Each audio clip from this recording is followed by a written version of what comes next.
नमस्कार, आप देख रहे हैं पुलिस महानगर। तो आइए शुरुआत करते हैं आज की कुछ खास खबरों से। देश की राजनीति में एक बार फिर हलचल तेज हो गई है। कांग्रेस के वरिष्ठ नेता और महाराष्ट्र के पूर्व मुख्यमंत्री पृथ्वीराज चव्हाण ने ऐसा दावा किया है जिसने सियासी गलियारों में चर्चा का बाजार गर्म कर दिया है।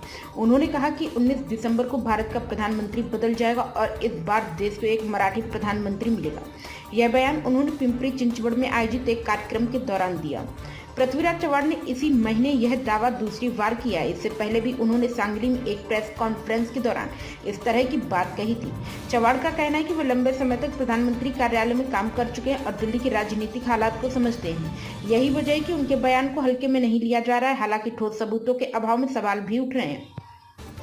अमेरिका की घटना से जोड़ा भारत का भविष्य। अपने बयान में पृथ्वीराज चव्हाण ने अमेरिका की राजनीतिक घटनाओं का भी जिक्र किया। उन्होंने कहा कि अमेरिका में एक व्यक्ति जो इजरायल का गुप्तचर बताया जा रहा है, उसने कई बड़े नेताओं के बंगलों में कैमरे लगाकर स्टिंग ऑपरेशन किया था। इस स्टिंग ऑपरेशन से जुड़े खुलासे जल्द सामने आने वाले हैं, जिससे कई बड़े चेहरों से पर्दा उठ सकता है।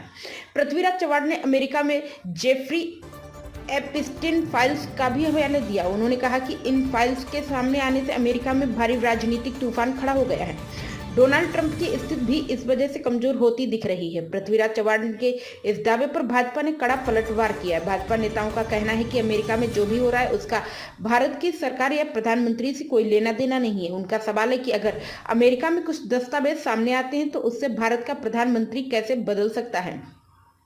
फिलहाल पृथ्वीराज चव्हाण के बयान ने राजनीति को गरमा दिया है। जहां कांग्रेस समर्थक इसे बड़े राजनीतिक बदलाव का संकेत मान रहे हैं, वहीं भाजपा इसे कोरी अफवाह बता रही है। अब सबकी नजरें 19 दिसंबर पर टिकी हैं, जब यह साफ होगा कि दावा सिर्फ बयानबाजी था या इसके पीछे कोई बड़ा राजनीतिक मोड़ छिपा है।